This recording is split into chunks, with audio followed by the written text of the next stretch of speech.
Bonjour à tous pour ce nouveau cours et bonjour à tous ceux qui se trouvent dans d'autres amphithéâtres et qui vont le suivre par vidéo-transmission. Ce cours a donc pour titre 1968-2018, mais il se terminera en 2018. Je ne vais pas parler de 2018 cette année. Avec comme sous-titre une histoire intellectuelle et politique. Et c'est le moment historique dans lequel nous vivons qui m'a poussé à faire ce cours. Car si l'histoire nous mord plus que jamais la nuque, nous restons en même temps, me semble-t-il, les spectateurs tétanisés des régressions qu'elle charrie et des menaces inédites qu'elle dessine. Nos désenchantements, nos colères et nos impatiences se conjuguent en effet avec une impression diffuse d'impuissance. Ces différents sentiments se lient, formant un mélange implosif. Voilà le point où nous en sommes. Nous ne pouvons pas en rester là.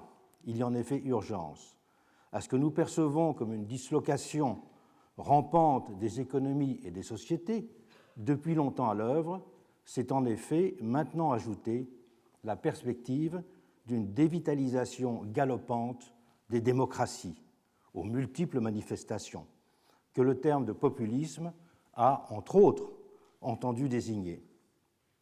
Et le spectre du terrorisme superpose en outre désormais son ombre menaçante avec tous les bouleversements internes aux sociétés qui commencent à en dériver.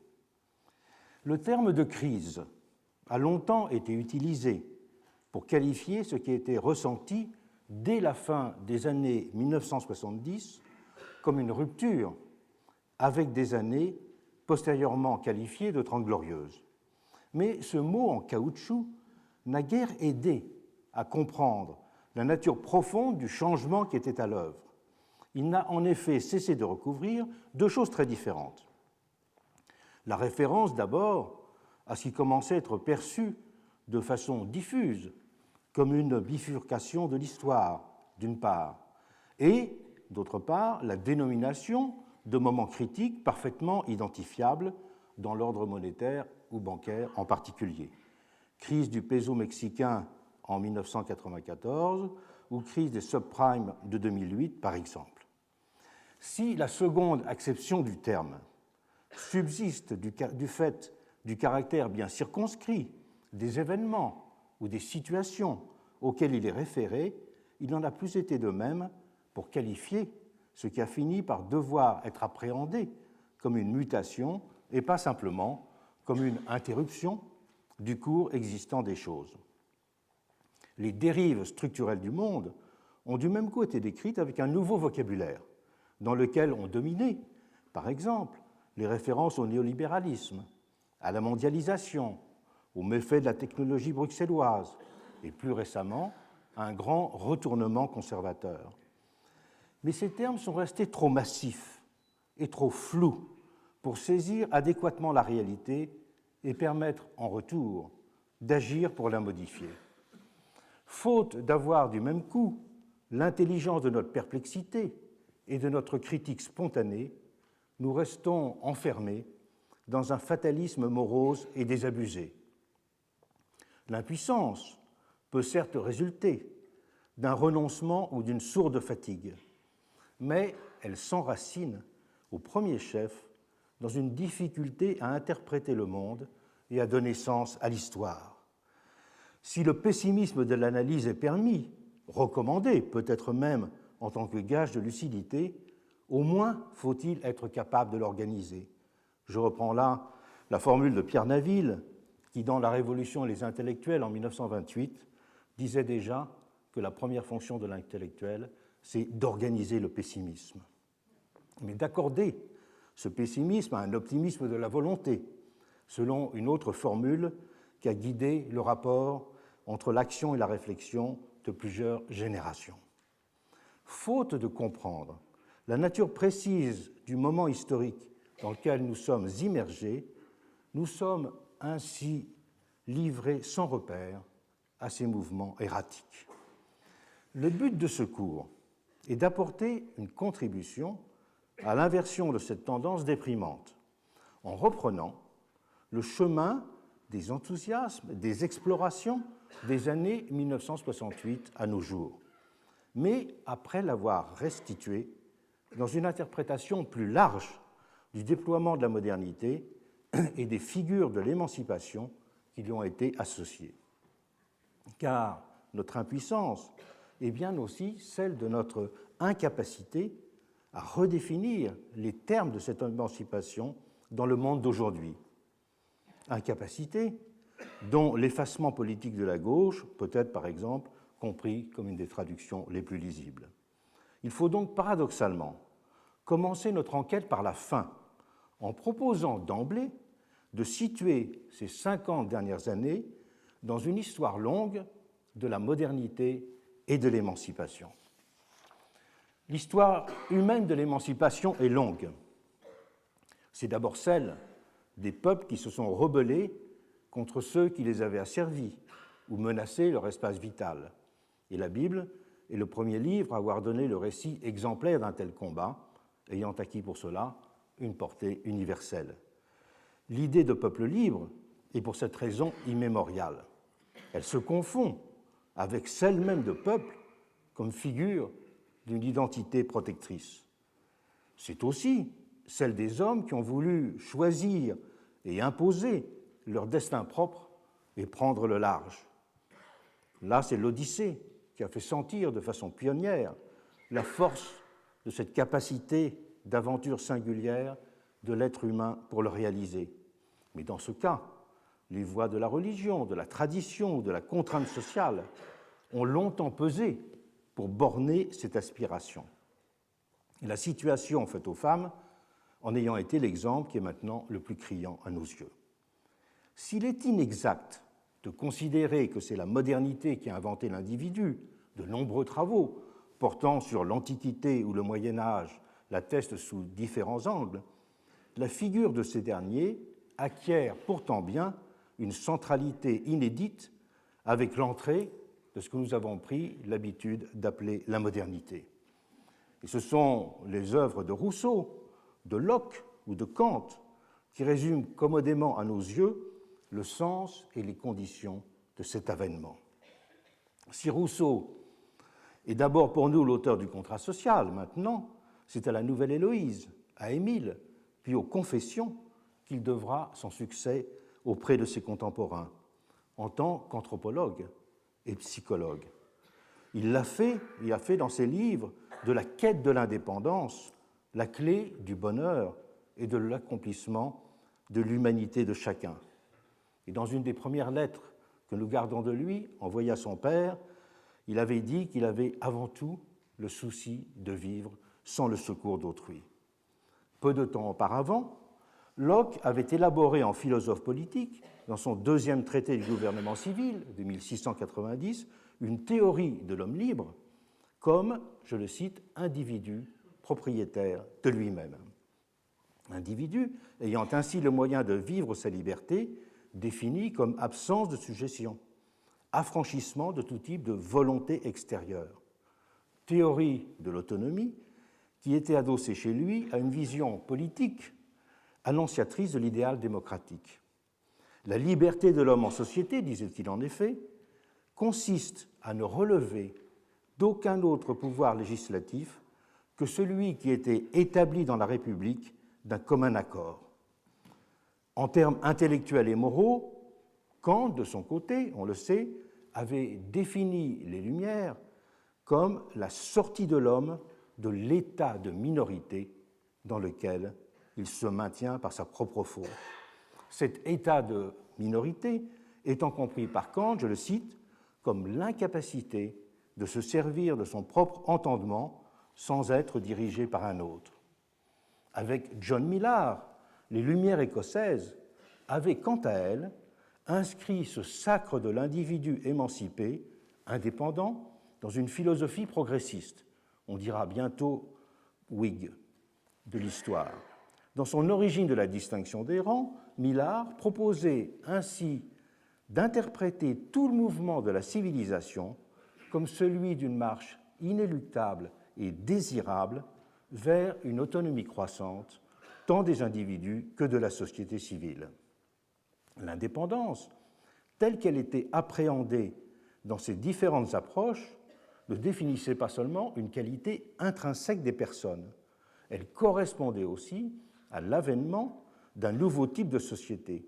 L'indépendance constituait une forme sociale. La société des individus était en effet fondée sur le principe d'une réciprocité des consciences libres, pour reprendre une heureuse formulation de Jean Starobinski. D'où, dans le cas français, le caractère considéré comme inséparable des droits de l'homme et du citoyen, une citoyenneté active et égalitaire étant la condition d'une garantie de l'autonomie de chacun. Les institutions, Robert Castel aurait dit de façon imagée les supports de cette autonomie, étaient au nombre de 3 pour les Lumières. La propriété, le marché et l'état de droit. La propriété d'abord. Elle était comprise depuis Locke comme ce qui donnait consistance à la possibilité de mener une existence indépendante. La propriété, alors, ce n'était ni l'ordre bourgeois, ni la concentration capitaliste des moyens de production. La propriété, c'était la terre à celui qui la travaille, l'atelier à celui qui s'active du matin au soir, l'échoppe à celui qui distribue la production des autres. Pendant la Révolution française, cette considération de la propriété sera continuellement réaffirmée. Et la Constitution de 1793 même, reprenant la liste des droits naturels et imprescriptibles de l'homme, donnée dès la Déclaration de 1789, reproduira ces 3 droits, la liberté, la propriété et la résistance à l'oppression. Le marché était de son côté considéré comme une condition et comme un moyen de l'autonomie des individus. Le marché rend libre, dira plus tard Max Weber, pour résumer la vision des théoriciens de la première modernité. Avec la suppression des corporations, qui allait de pair avec son affirmation, l'activité de chacun, pensait-on, pourrait dorénavant s'exercer sans entrave.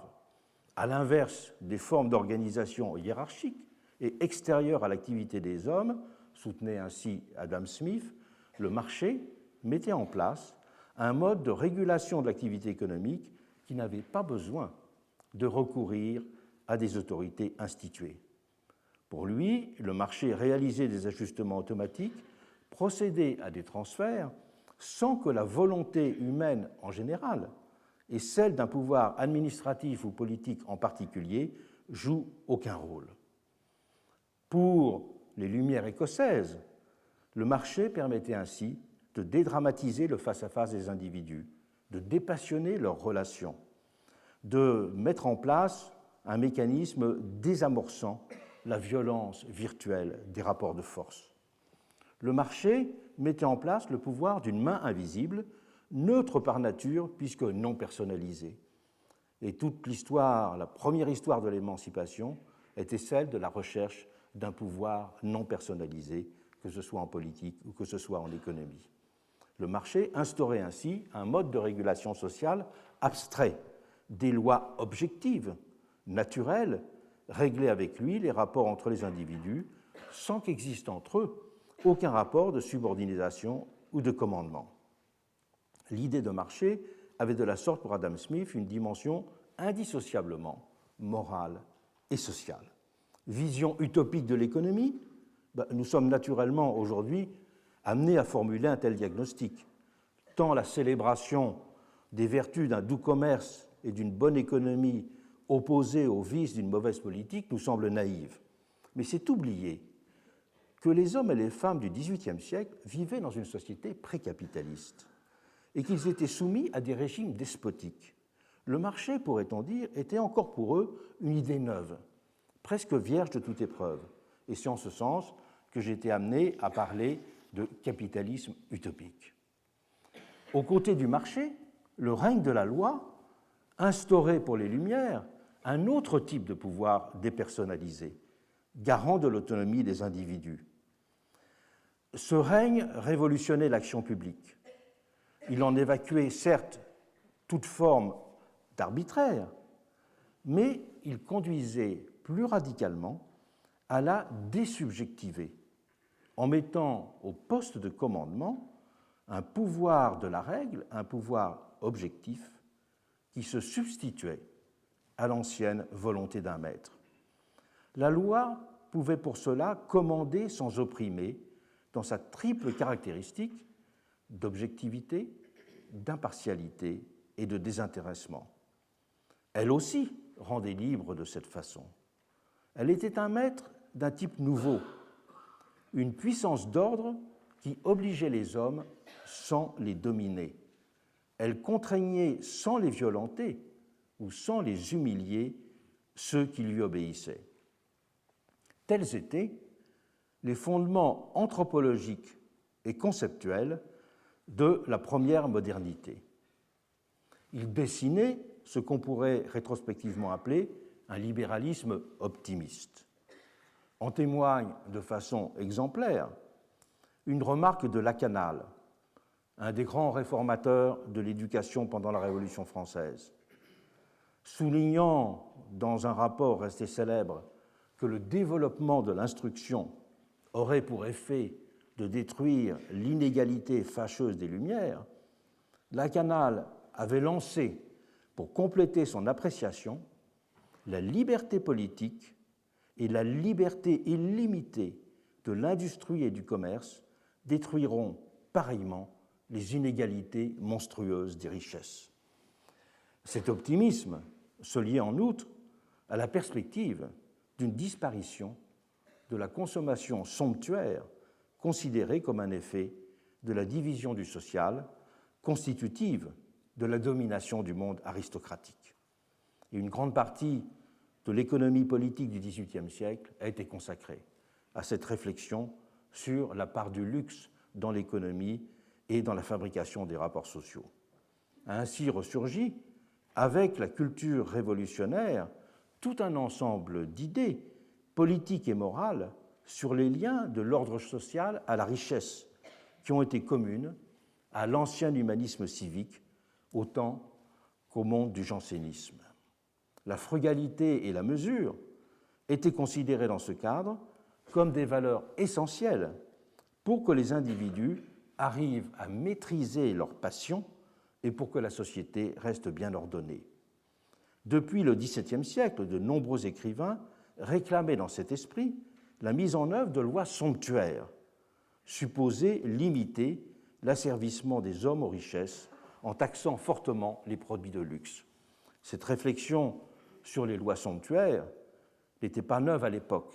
C'était une réflexion qui empruntait beaucoup à l'Antiquité, puisque dans le monde grec, autant que dans le monde romain, de nombreuses lois somptuaires ont limité les dépenses que pouvaient faire les citoyens pour éviter que se manifeste leur inégalité. Et Adam Smith lui-même partageait cette vision morale. Une apologie ouverte de la frugalité voisinait chez lui avec les célébrations de la division du travail et de l'accroissement des échanges. Le père fondateur de l'économie politique n'était en aucune façon un chantre de ce que nous pourrions appeler aujourd'hui la société de consommation. L'estomac du riche, écrivait-il typiquement en une formule célèbre, n'est pas en proportion avec ses désirs et ne contient pas plus que celui du villageois grossier. C'est cette conception qui lui permettait de développer sa théorie fondamentale de l'égalisation relative des intérêts et des besoins, qu'il a exprimée pour la première fois dans sa théorie des sentiments moraux. Adam Smith restait en ce sens, lui aussi, pénétré de l'esprit du républicanisme civique. Montesquieu et Rousseau, de leur côté, stigmatiseront pareillement le luxe et la constitution des différences sociales excessives dont il était pour eux le moteur. Ils pensaient sur ce point exactement comme le curé Mélier, qui était alors le grand apôtre du radicalisme de la période. Il est fondamental de le rappeler. Il faut bien avoir en tête cet arrière-fond pour comprendre tant l'esprit d'égalité pendant la Révolution française que l'esprit du premier libéralisme comme culture de l'autonomie. Culture qui faisait aisément consensus dans les milieux progressistes, parce qu'elle s'était fondée, je le rappelle, dans un monde précapitaliste, un monde qui n'avait pas encore été soumis à l'épreuve de la perturbation sociale radicale qu'engendrera la révolution industrielle. C'est un point sur lequel Condorcet a beaucoup écrit, par exemple. L'évolution des économies et des sociétés va conduire à l'invalider pratiquement, à des rythmes et selon des modalités, certes très différenciées selon les pays. Cette culture du premier libéralisme restera ainsi beaucoup plus longtemps vivante aux États-Unis, pays où le développement du capitalisme fut beaucoup plus tardif et où l'esprit de frontière favorisa en outre la rémanence de la perception d'un lien entre indépendance et prospérité.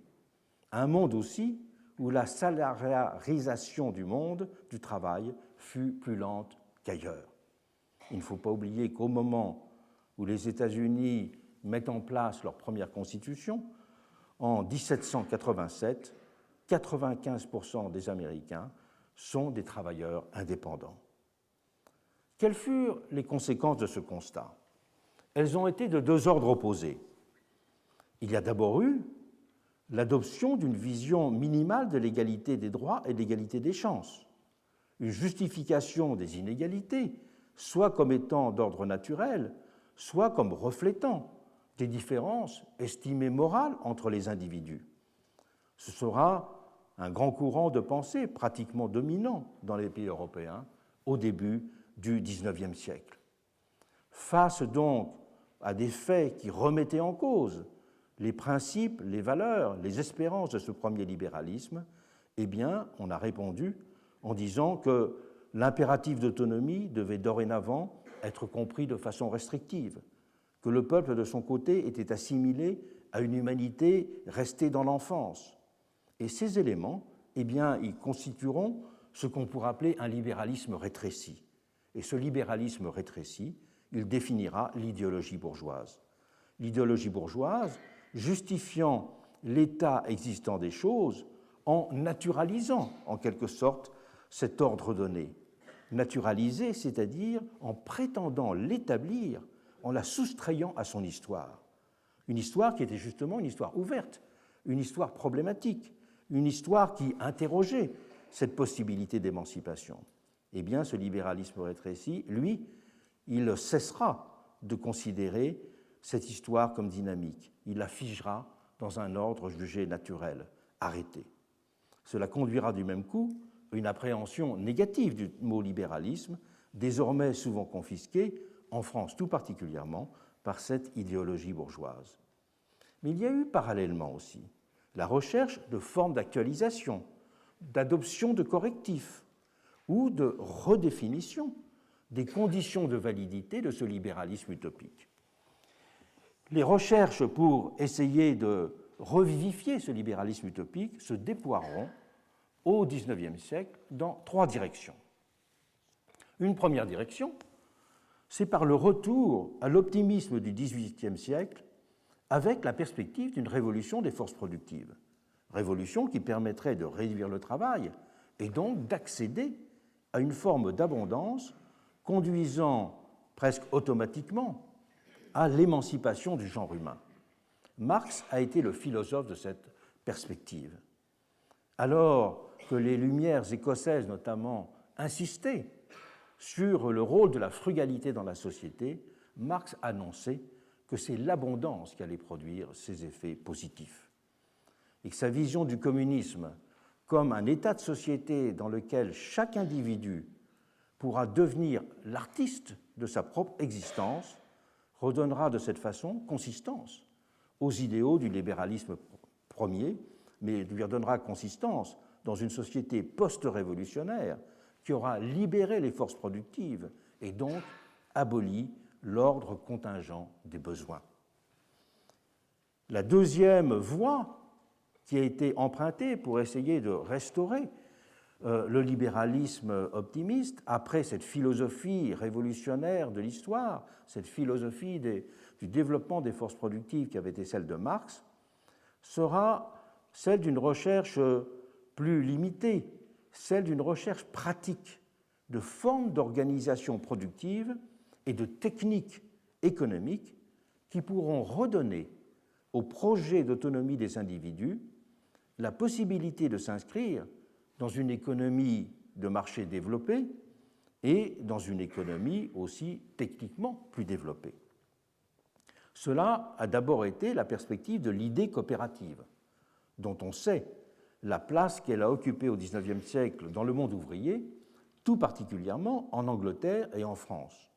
Et cette vision a aussi été au cœur de l'œuvre d'un Proudhon, avec son plaidoyer pour la mise en place de ce qu'il a appelé les corporations nouvelles, désormais inscrites dans une vision fédéraliste du monde social. La grande idée de Proudhon, c'est que la Révolution française avait eu tort de supprimer les corporations. Il fallait les réinventer.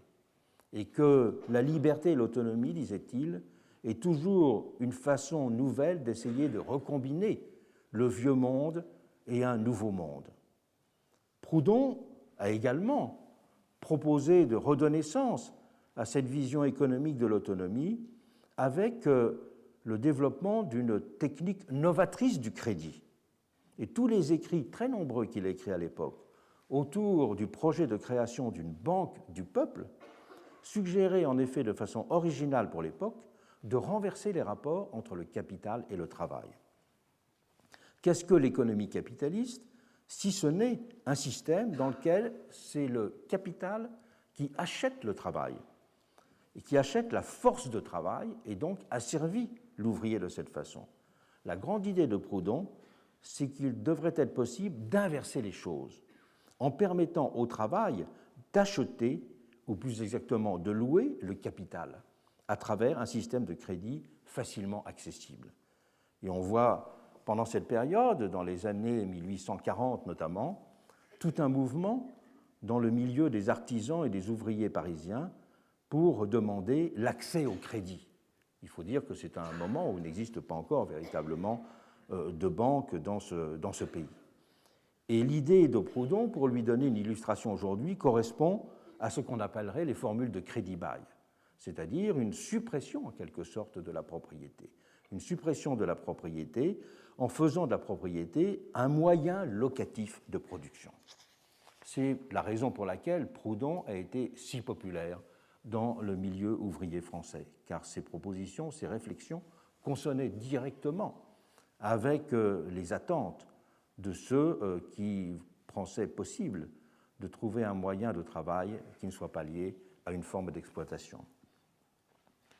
La troisième voie qui a été poursuivie pour essayer de retrouver un sens de l'autonomie a été de développer des institutions générales favorables à l'émancipation.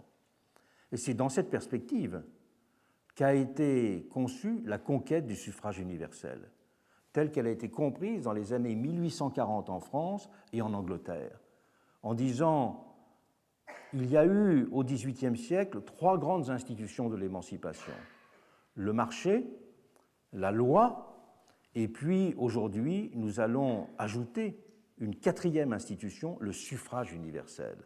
C'est le suffrage universel, disait-on, qui sera le grand correcteur des dysfonctionnements des autres supports de l'émancipation.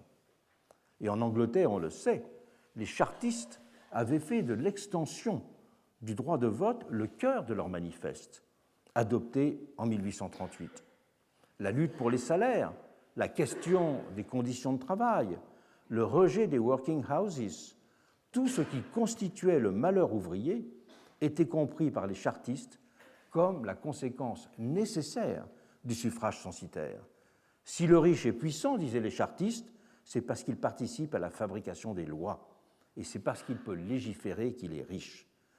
O'Brien, le principal théoricien du mouvement, faisait donc du suffrage universel, je le cite, la grande panacée de tous les maux ouvriers. On retrouvait le même type d'approche dans la France d'avant 1848. Gouvernement représentatif veut dire mécanisme gouvernemental à l'aide duquel les intérêts du peuple pourraient obtenir satisfaction. Voilà ce qu'on lisait dans les manifestes de la Société des Amis du Peuple. Au moment de la première bataille pour la réforme électorale, l'un des plus fameux pamphlétaires de la période, un Nivernais, Claude Tillier, notait abruptement « Les droits politiques donneront du pain au peuple. Si le peuple était souverain, il ne laisserait point couper ses tartines comme un enfant. Ceux qui font la loi la font pour eux. » Tel était en effet le leitmotiv de l'époque, en Angleterre comme en France. Et lorsque le suffrage universel sera proclamé en 1848, l'immense majorité du peuple pensera pour cela qu'une nouvelle ère économique et sociale allait s'ouvrir et que le temps de l'émancipation allait revenir.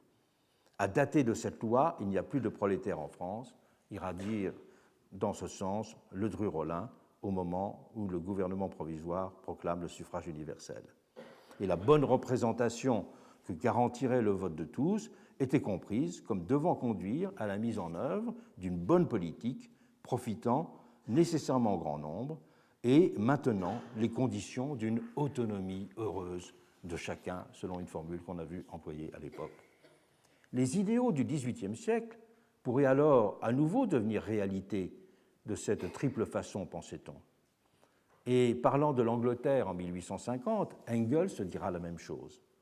Dans un article de la Neue Rheinische Zeitung, Nouvelle Gazette rhénane, il écrira « Le suffrage universel, dans une Angleterre habitée à 2/3 par des prolétaires industriels, entraînera le régime politique exclusif de la classe ouvrière, avec toutes les transformations révolutionnaires des conditions sociales qui en sont inséparables. » Ces trois façons de tenter de redonner consistance à l'idéal du premier libéralisme ne tiendront pas leurs promesses, ou les reporteront dans un avenir indéchiffrable, même si l'idéal révolutionnaire ne cessera d'en revendiquer à sa façon l'actualité rémanente.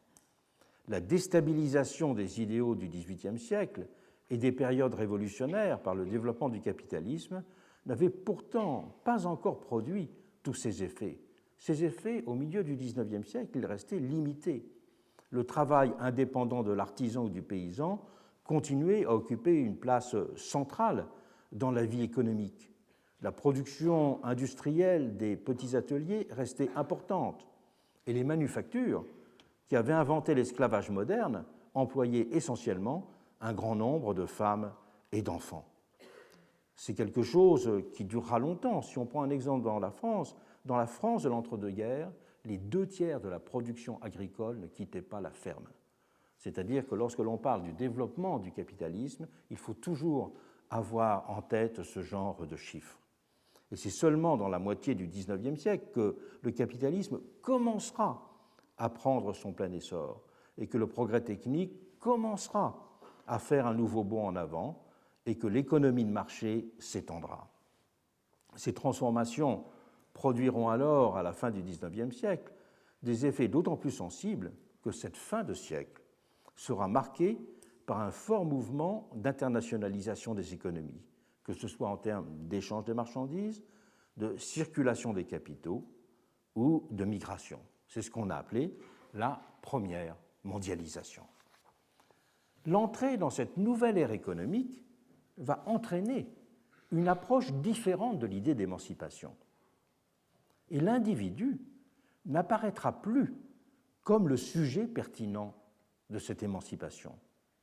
La société devenant, plus évidemment qu'auparavant, comprise en termes de groupe, en termes de classe, et le développement du syndicalisme, comme l'apparition des premiers partis politiques, en seront l'expression. L'émergence de la sociologie validera cette rupture d'approche dans la représentation du monde social. On parlera même significativement en France, jusqu'au moment du centenaire de la Révolution française, d'une erreur sociologique fondamentale de la Révolution française.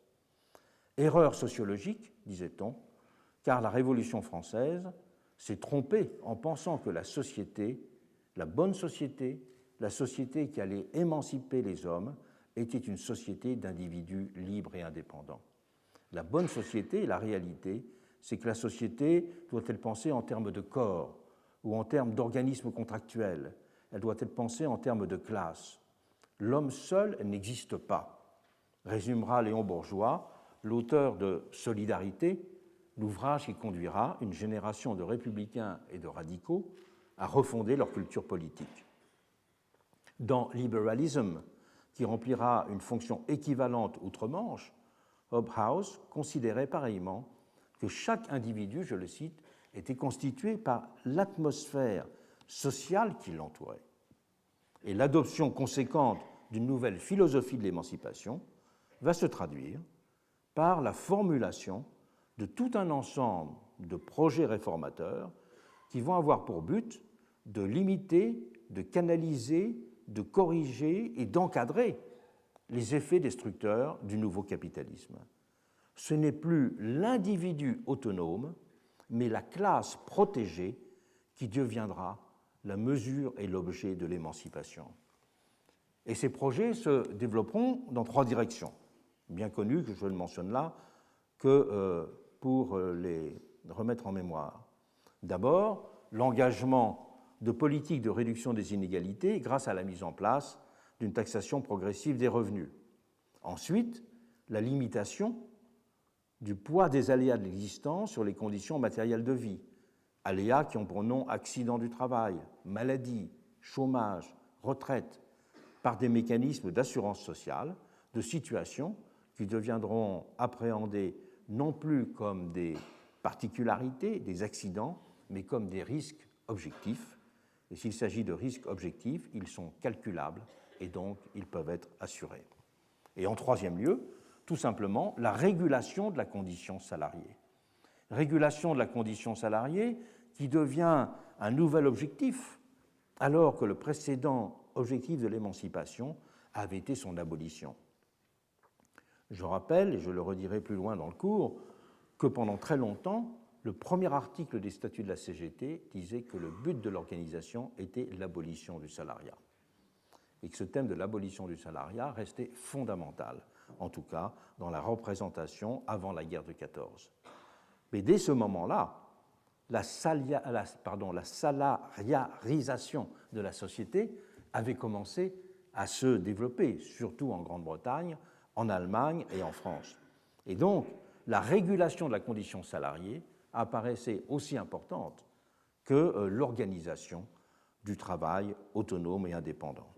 Et cette régulation de la condition salariée, elle se fera avec l'adoption de tout un ensemble de mesures, la reconnaissance et l'institutionnalisation du syndicalisme, après la Première Guerre mondiale, l'adoption du système des conventions collectives, le développement du droit du travail, le Code du travail est de 1905 en France, la mise en œuvre plus tard de politiques keynésiennes avec salaire minimum, politique de l'emploi, qui considéreront, ces politiques keynésiennes, les données économiques comme des variables d'action, donc susceptibles d'être activées, et non plus comme des résultantes données de l'activité économique. C'est cela la grande révolution keynésienne n'est pas simplement une révolution de l'intervention de l'État, c'est une révolution où on considère que les données économiques sont des variables d'action et non pas simplement des variables de résultats. Et les éléments de cette nouvelle approche de l'émancipation s'inscriront dans des philosophies sociales différentes d'un pays à l'autre. Les termes de socialisme seront un peu partout utilisés. En Grande-Bretagne, celui de nouveau libéralisme sera très présent. Républicanisme social en France, social-démocratie en Allemagne, qui en dessineront à chaque fois les cadres spécifiques. Cadres, d'ailleurs, eux aussi, à chaque fois, variables et composites. Mais le fait est que dans presque tous les pays seront alors mises en œuvre des mesures de cette nature. La pression sociale recoupant la volonté des gouvernants de repousser le spectre des révolutions, à des degrés certes très variables, selon l'état de rapports de force politiques et sociaux. Elles ont été aussi inscrites parfois comme un simple moment réformiste qu'il conviendrait de prolonger par une révolution permettant une appropriation sociale des moyens de production considérée comme la clé véritable d'une émancipation, non plus simplement par l'individu propriétaire de lui-même, mais par la société propriétaire de ses moyens d'organisation et de production. C'est la mise en place de ce train de réforme, il faut le souligner fortement, qui avait permis de faire reculer la perspective que j'ai qualifiée de nationale protectionniste, qui avait eu vers la fin du XIXe siècle une indéniable force d'attraction en France notamment. fondée sur une critique du progrès et de la modernité, cette visée nationale protectionniste avait voulu faire d'une nation d'exclusion le nouveau sujet de l'émancipation. Et cette vision nationale protectionniste ressurgira de façon même radicalisée avec les figures du fascisme et du nazisme dans l'entre-deux-guerres. Mais dès la fin du XIXe siècle, cette visée du national protectionniste avait été battue en quelque sorte en brèche, car il y avait eu la reformulation de ces termes de l'émancipation sociale. Et que cette visée nationale protectionniste, elle connaîtra sa défaite définitive, jusqu'à ce que nous la voyions réapparaître dans cette période récente, avec la victoire et le plein développement de la vision que l'on peut appeler à la fois sociale, républicaine, keynésienne et démocratique. Et c'est l'effritement progressif de ce deuxième âge de l'émancipation qui s'est joué à partir des années 1970. C'est pour cela qu'il me semble important d'avoir bien la vision longue de cette histoire de l'émancipation, de ces deux âges précédents de l'émancipation et des conditions dans lesquelles ce deuxième âge de l'émancipation a commencé à vaciller à partir des années 1970. Pour trois catégories de raisons. Des raisons d'ordre économique d'abord, qui tiennent au premier chef au ralentissement de la croissance. Mais ce ralentissement a été interprété progressivement de façon différente. Il a d'abord été considéré comme une conséquence du premier choc pétrolier de 1973 et du renchérissement du coût de l'énergie qu'il avait entraîné. Mais progressivement, il était diagnostiqué comme plus structurel, l'effacement des Trente Glorieuses correspondant à la fin du cycle de rattrapage des économies européennes par rapport à l'économie américaine. Et c'est aujourd'hui encore un des grands thèmes de réflexion de l'économie politique, voire l'ouvrage de Gordon aux États-Unis qui a fait référence ces dernières années, autour duquel beaucoup de discussions économiques tournent, que l'économie doit être interprétée dans ce sens de cycles qui sont aujourd'hui à l'œuvre dans le monde avec des éléments de rattrapage marquant, par exemple, la situation des BRIC il y a quelques années, de l'économie chinoise et indienne en particulier. Et donc, le ralentissement de l'économie dans les années 1970, il doit être compris non pas comme un facteur conjoncturel, mais comme un facteur beaucoup plus structurel. Et que c'est un ralentissement qui a mécaniquement provoqué une crise financière de l'État-providence, attisée ensuite par la montée du chômage. Et des raisons que l'on pourrait dire d'ordre organisationnel aussi ont compté, liées à la fin de la période d'une économie dirigée. Je rappelle que c'est simplement à la fin des années 70 que la politique des prix, par exemple, est levée en France. Jusqu'à la fin des années 70, une entreprise qui mettait des produits sur le marché devait soumettre ses prix à l'approbation de la Direction générale des prix. Et également, c'est la période où se sont mis en place, c'est bien connu, des nouvelles formes de management dans l'État comme dans les entreprises, notamment induites par l'ouverture croissante des économies et l'entrée dans un nouveau cycle de mondialisation. Mais il y a des raisons sociétales, enfin, peut-être les plus importantes, qui ont correspondu et provoqué en partie l'effondrement de ce deuxième cycle et de cette deuxième représentation de l'émancipation. C'est celui de l'entrée dans un nouvel âge de l'individualisme, un individualisme de singularité qui s'est progressivement superposé à l'ancien universalisme, à l'ancien individualisme d'universalité, pour reprendre les catégories éclairantes de Simmel. Car effectivement, le propre de l'individualisme tel qu'il est affirmé dans la culture révolutionnaire des droits, par exemple, c'est un individualisme qui est constructeur d'une universalité. Les droits donnés à chaque individu construisent une certaine vision de l'universalité.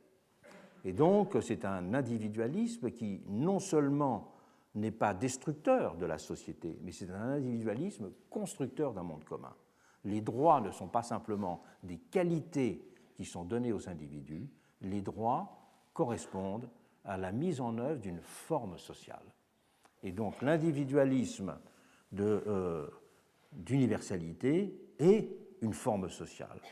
L'individualisme de singularité, il est une forme sociale d'un type nouveau, parce qu'il est une forme sociale qui se met en place en appelant, en exigeant, en quelque sorte, que chacun puisse aussi trouver une voie personnelle. Une voie personnelle qui correspond d'une certaine façon exactement aux réflexions que faisait Marx dans les Grundrisse quand il disait que le but de l'émancipation, c'est de faire, je l'ai cité rapidement tout à l'heure, de faire que chacun puisse être l'artiste de sa propre vie. Être l'artiste, cela veut dire l'expression singulière de sa propre vie. Et c'est là, mai 68, qui fait référence, évidemment, pour appréhender ce basculement décisif. S'en sont trouvées profondément, alors, modifiées les attentes de la société comme les perceptions du collectif, et en conséquence, le fonctionnement et même le statut de nombreuses institutions. Le déclin du taux d'adhésion aux organisations syndicales en ayant été un exemple particulièrement frappant. Et c'est pourquoi le terme d'individualisation, qui est souvent utilisé, ne donne qu'une image trop schématique et même fausse de ce mouvement. Car, premièrement, l'individu ne naît pas avec la modernité, et deuxièmement, l'individualisation ne naît pas dans les années récentes. Ce sont des formes particulières de l'individualisation qui se développent, et faute de faire cette précision, eh bien, on en vient à faire de la recherche d'un individualisme de singularité l'ennemi, si je puis dire, de la cohésion sociale, alors qu'il est simplement la définition ou l'appel à une autre modalité enrichie de la cohésion sociale. Ces différents facteurs, ils ont maintenant été à l'œuvre depuis plus de 40 ans, faisant entrer les sociétés dans une troisième modernité, quels que soient les termes qui peuvent être employés pour la qualifier. Certains ont parlé de radicalisation de la modernité, d'autres d'accélération de la modernité. On peut aussi le qualifier on l'a qualifié en parlant de l'avènement du néolibéralisme. Et dans ce contexte, actuellement, 3 types de réponses dominent à l'échelle de la planète.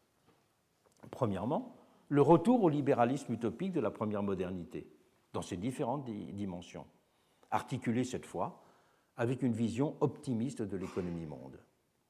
À côté de ce retour au libéralisme utopique, pourrait-on dire, de la première modernité, nous voyons aussi le retour au projet national protectionniste, qui avait été une des réponses envisagées, je viens de le dire, à la deuxième modernité.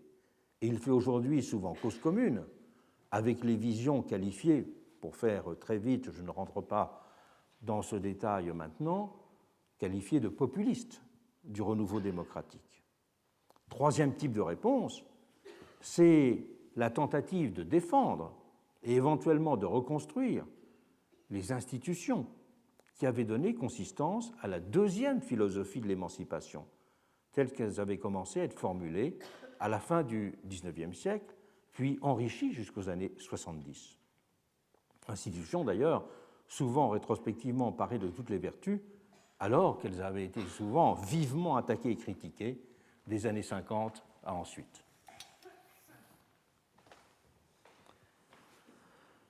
La défense, en troisième lieu, il y a donc cette défense d'institutions qui étaient les institutions de la deuxième émancipation. Mais dans ces 3 cas de figure, il n'y a pas de tentative de formulation d'une nouvelle culture de l'émancipation. Une nouvelle culture de l'émancipation qui soit conçue pour répondre aux enjeux de la troisième modernité dans laquelle nous sommes entrés. Et c'est à ce travail de formulation d'une nouvelle culture de l'émancipation qu'entend contribuer ce cours. Contribuer à cette formation d'une nouvelle culture de l'émancipation en partant d'une analyse et d'une interprétation de la période qui s'étend de 1968 à nos jours. L'histoire intellectuelle et politique de la modernité, dont je viens de vous proposer un schéma simplificateur, mais qui me semble tout de même robuste, et en tout cas, il était indispensable de commencer par ce point, car ne pas commencer par ce point aurait été méconnaître je dirais, la nature de l'étape dans laquelle nous nous trouvons et la définition des tâches qui doivent être les nôtres.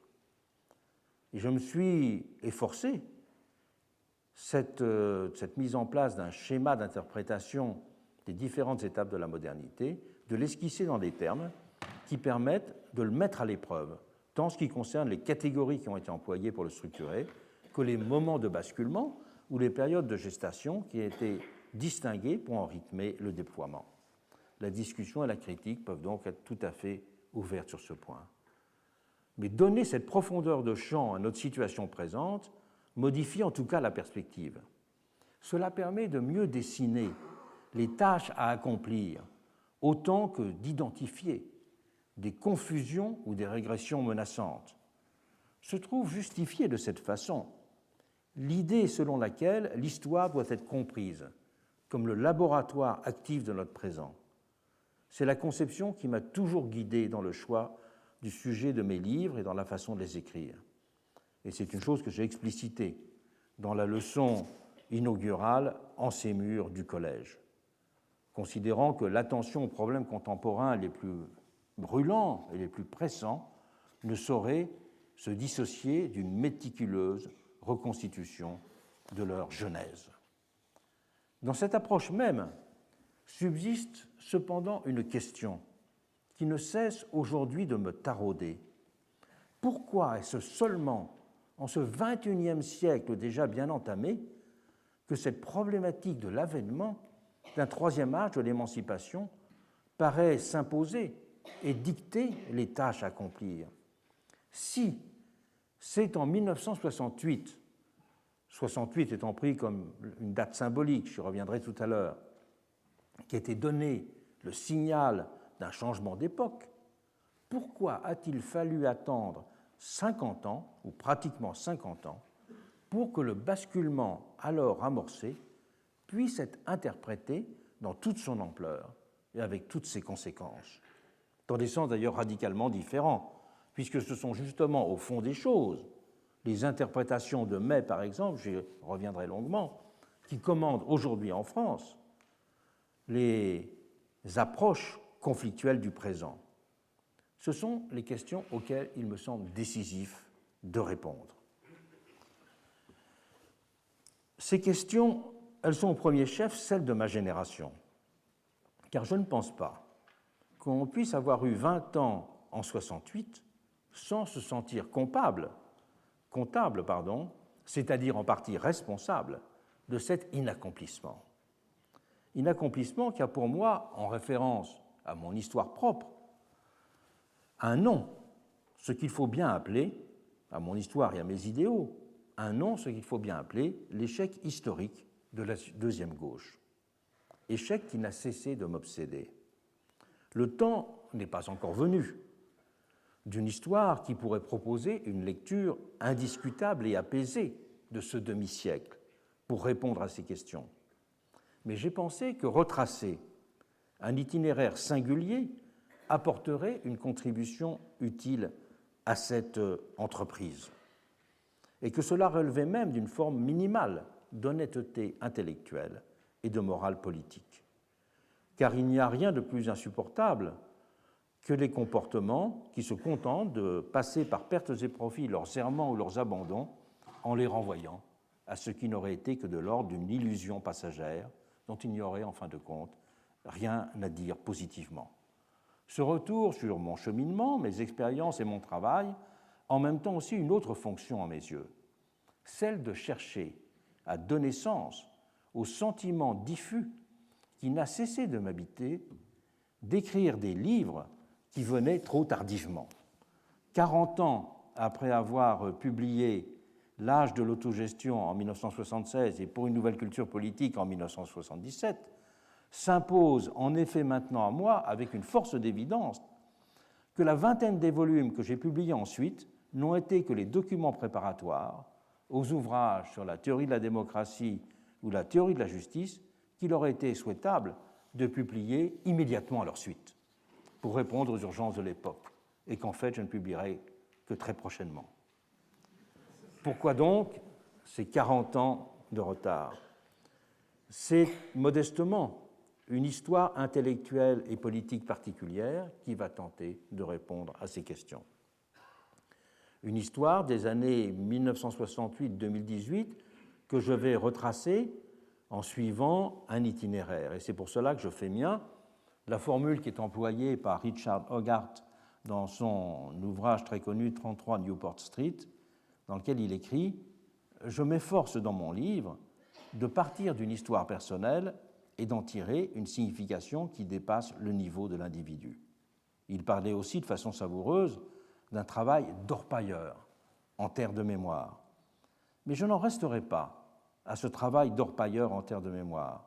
Je m'appuierai en effet aussi sur une vaste documentation constituée, outre mon propre travail avec les traces de sa réception, appuyée sur des notes personnelles, des documents parfois restés confidentiels, des courriers reçus envoyés, des articles de presse et d'ouvrages consacrés aux lieux, aux personnes, aux organisations, aux moments qui sont évoqués dans cette recherche.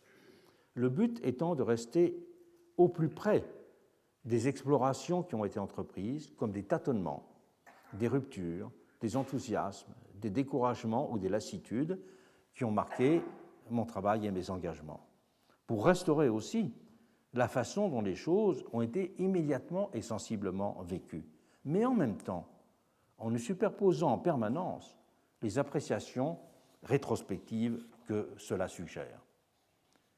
D'où le plan du cours de cette année. Le plan du cours cette année va être séparé en deux grandes parties. Une première partie va reprendre en quelque sorte les enthousiasmes et les explorations de 1968 et des années 1970. Après un bref retour sur mai 68 que je ferai tout à l'heure, je consacrerai tout un ensemble de réflexions sur la constitution des idées de la deuxième gauche, autour de l'autogestion, de la nouvelle culture politique, de la critique du social-étatisme et de la social-démocratie en même temps. Et puis je consacrerai un cours à toutes les explorations, en compagnie, et là nous les ferons, en compagnie de Castoriadis, d'Illich, de Gortz, de Michel de Certeau, qui ont été parmi ces personnes qui ont, dans cette période, été les grands marginaux séquents, pour employer cette formule de la sociologie, qui ont essayé de proposer des analyses novatrices. Et dans une deuxième partie, j'essaierai de réfléchir aux raisons pour lesquelles les années 1980 ont été suivies et caractérisées par un piétinement en rupture avec ces enthousiasmes et ces explorations des années 70. Et là, nous suivrons un certain nombre de pistes, en compagnie de Michel Foucault, avec lequel j'ai beaucoup réfléchi et travaillé pendant cette période. Nous allons voir pourquoi il y a eu une difficulté à traiter de la question du libéralisme, à régler, si je puis dire, la question du libéralisme. Et puis à voir ensuite les raisons proprement intellectuelles, puis les raisons politiques, puis les raisons presque physiologiques qui ont conduit à un engourdissement de la pensée et de l'action pendant les années 1980. Ces années qu'un auteur dont je parlerai bientôt a qualifié des années d'hiver qui auraient suivi les années d'enthousiasme. Comprendre notre situation aujourd'hui, c'est bien refaire cet itinéraire en voyant comment on passe d'une décennie d'enthousiasme à une décennie, pourrait-on dire, d'engourdissement. Et de voir ensuite comment se déploieront les choses sur les décennies suivantes.